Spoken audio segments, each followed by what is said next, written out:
Hey there gamers, what's going on? This is Fantica with 100% Gaming and welcome back to another Grand Theft Auto 5 online video. Today guys, we're taking a look at episode 3 of my Broke to Rich guide consisting of group play. Now guys, you can't do this method solo unfortunately. It is designed for group plays. If you want to play with a group of people, then this is exactly good for you. Now in the last episode we did look at the original heists that were released into Grand Theft Auto Online. And if you have done them correctly, you should have just over $2.7 million, including all the money that you would have got from the first episode, leading you to about $3.7 million. I think guys, that is an amazing start to your career in Grand Theft Auto Online. But now we do have enough money to spend it on some investments, so in the future we can make even more money in Grand Theft Auto Online. Alright guys, so before we begin this video, make sure to leave a like and subscribe to my channel, because if you don't guys, a sandwich will fly into your room and slap you in the face, and guys, we all know that you don't want that to happen. So in episode 3 today, we're going to be talking about doing the heists at the brand new Diamond Casino and Resort. It is the newest update released to Grand Theft Auto Online, and man, I'll tell you what, it is a crazy good update. It's fun, it lets you do whatever you want in terms of doing the heist. There's so many different approaches, and best of all, it pays out insane amounts of money. Now, unlike the previous heists that we took a look at, you can actually do this with 2 players, 3 players, or 4 players. It doesn't matter. Now, of course, the less players you have, the less actually resources or money or artwork or gold. We'll talk about that later on, guys. You can actually steal, but potentially you can steal a little bit less, but you might earn a little bit more as you're only splitting it between the 2. Now, it doesn't actually matter how many people you want to do this heist with. Guys, just do your best collecting all of the money you can, and you'll be rich in no time. What's great about these heists is all you have to do is buy the arcade once, and after that it only costs you 25 grand to set up a heist, and everything else is ready to go. Now you can actually spend money just automatically completing the setup missions. I wouldn't recommend this, as we're trying to get the most money possible from these heists, so of course we're not going to want to be spending unnecessary money. Alright gamers, so to start the brand new Diamond Casino in the heist, you first need to receive a text message from Lester. There, you're going to come where I am on the map. This is Radio Mirror Park, and here you're going to have a big L that stands for Lester on your map. Simply walk to the location it tells you. There it'll start a cutscene where you talk to Lester and a few other people. Or I should say, they talk amongst each other because our characters are mutes in Grand Theft Auto Online. I guess it makes it cheaper to make the cutscenes, I don't know. Anyway guys, apparently they're linked from Legend of Zelda, they don't talk. So anyway, moving away from that, once that cutscene's done, Lester will tell you to go ahead and buy an arcade. Now to buy an arcade, we do need to go to our phone, go to the internet and come to the Foreclosure Maze Bank. And to the site, and as you see here, there is a bunch of different things that we can actually buy. What we want to do on the right here is click on arcades. Now I currently own the Insert Coin Rockford Hills. Guys, there is a bunch of different ones. The Warehouse at Davis, 8-Bit at Vinewood, Videogeddon at La Mesa. Now if we go up north, there are 2 more arcades here. However guys, I really suggest staying away from the ones that aren't in the city. Yes, they are a whole lot cheaper, but when completing the missions and stuff, most of the time, you're going to have to come all the way back into the city and go all the way back at the top to start the next mission. Guys, most of the missions do actually happen within the city, or sort of just to the right here. You come to this location here quite a bit. But guys, seriously, stay in the city. It will save you a lot of time, making you a lot more money. So I reckon you guys should get the Videogeddon at La Mesa for 2 reasons. 1, it's actually the cheapest in the city, and 2, it's actually closest to the casino.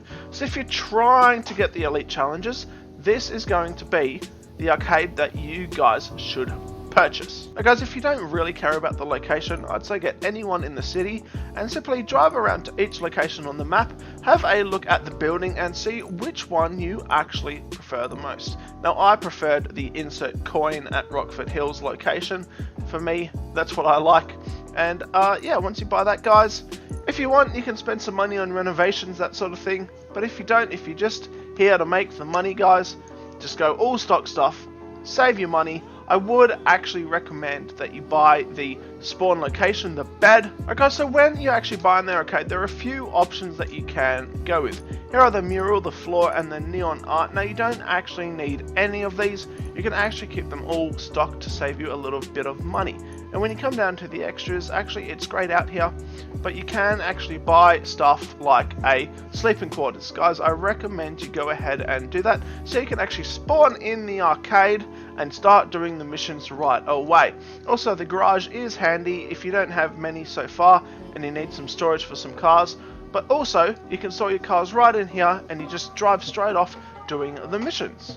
After you've purchased your arcade and you've gone through the cutscene with Lester, it's basically speaking about how the heist works, you're going to be set up with a whiteboard that looks something like this, but a little bit different. Guys, don't worry about that, we'll talk about it right now. So the first thing you guys are going to have to do is scope out the casino. Basically what that does is it opens up these access points scoped. I have actually scoped them all, and guys, once you do it once, fortunately, you do not need to do it again. Next on the to-do list is scope out the vault contents. Now there are always going to be 3 different contents you can get. You can get cash, which sells for 2.6 million. You can get artwork, which as you can see here, the target I have got, you can sell for 2.4 million. And finally you can get gold, which sells for 2.6 million.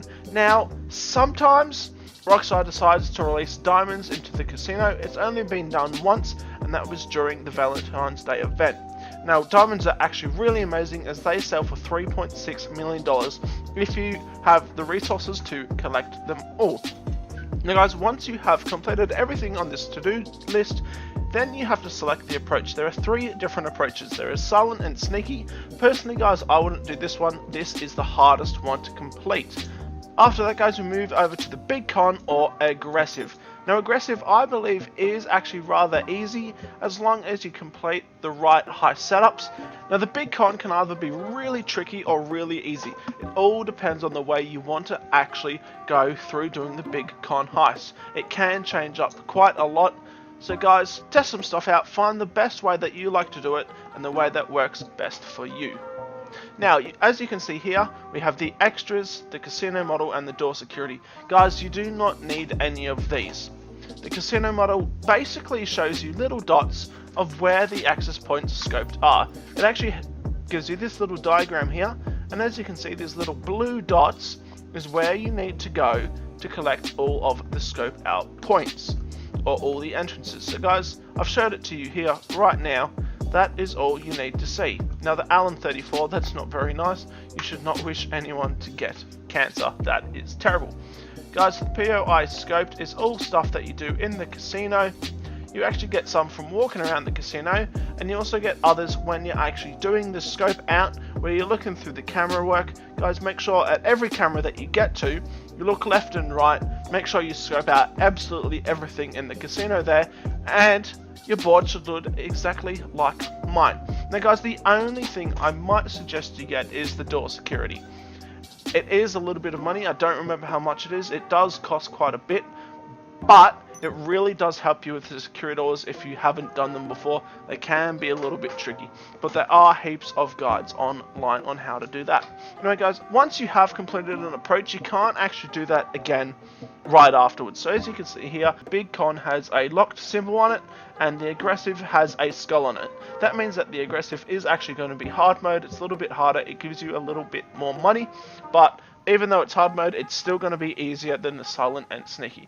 So we're going to go ahead and click that, and we're going to move over to the second whiteboard. So I've completed the first whiteboard, and we've moved over to the second one. Guys, it really depends on which gunman you want, which drive you want. The hacker, I would always suggest you go the most expensive one, so you get more time. It really is worth it. It doesn't matter if you're playing with 2 people, it doesn't matter if you're playing with 4.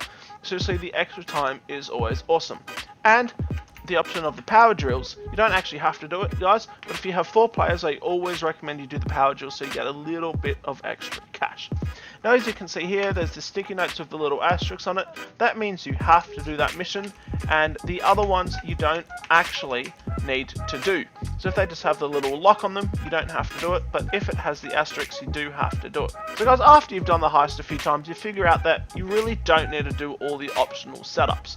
The reason that the silent and sneaky one is so hard is, one, yeah, you have to be silent and sneaky, and if you mess it up, well, it's really not that fun. It's much easier if you do every single optional setup. With the other two, you only really need to do the ones with the asterisks on them if you have a good enough crew. Now guys, once you've done security intel, you actually have to never do that one again. That one is always unlocked after you've completed it the first time. So when you're having a look at the prep board and you're not sure what each mission does, simply press tab on a keyboard. As you can see, it actually pops up and it gives you a little bit of information about each mission. Now we're going to have a look at the Duggan shipments right now. Here it gives you the mission details, the heist impact, the requirement, and the recommended plays. Now you can actually do all of these setup missions all by yourself if you wanted to go down that route. Though it does make them sometimes a little bit harder, a little bit annoying if you have to go back to the same location twice, say to get 2 vehicles or something of that kind of scenario. So guys, after you've completed all of the to-do missions on the second whiteboard, the third whiteboard will open up. Now in terms of the payout between all the people, I do believe that it should be pretty much equal for everyone. You do only spend $25,000 to set up the mission, so you should get a little bit more than everyone else. So if there's 2 people, you should get 55%, they should get 45%. 3 people, they should get 30% each, and you should get 40% each. Guys, do it that way and everyone is going to be happy. Now one trick when actually completing the heist is, yes, I said earlier that gold actually sells for more. However, gold and money actually take a very long time to pick up, and you might not have that amount of time if you only have 2 players. With 3 or less players, I highly suggest going after the artwork target. Yes, it only sells for the 2.4 million as opposed to the 2.6, but they are significantly quicker to pick up, so you should be able to pick up all the artwork in the permitted time. Now, unfortunately, you can't actually pick which one that you're going to get. The game does give it to you randomly, so unfortunately you are stuck with whatever the game gives you. Alright guys, so here's a quick little recap in what you need to do to make the most money in Grand Theft Auto Online as a group. 1. Do the cutscene to open up the arcades from Lester. Buy the arcade and then come to the arcade that you purchased. There you need to do a few missions. You need to scope out the casino and scope the vault contacts. From there, I highly suggest you do either the big con or the aggressive approach so you can make the most money possible. Here on the second billboard, you're going to find a bunch of different missions you can do. Guys, figure out which ones you decide you want to do. It might take a little bit of practice, but once you know which ones you need to do for each approach, it gets really, really easy.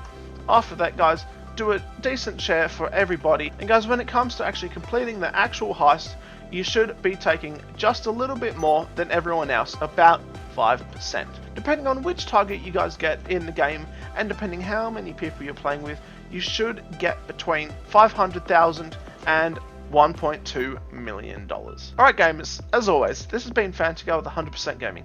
If you've enjoyed the video, please leave it a like, as it does help out a small channel like mine. However, if you've enjoyed the video, it's given you a little bit of information, make sure to smack that subscribe button. Otherwise, that sandwich will come along one day and slap you in the face. Alright gamers, in the future I'm going to be doing more videos which fully explain each different heist and the best approach to doing them, and which missions to do, to skip, and how to complete the heist successfully. Nightclub, things like that which give you passive income, which really start giving you a little bit more money in Grand Theft Auto Online. Alright gamers, we'll see you in the next video.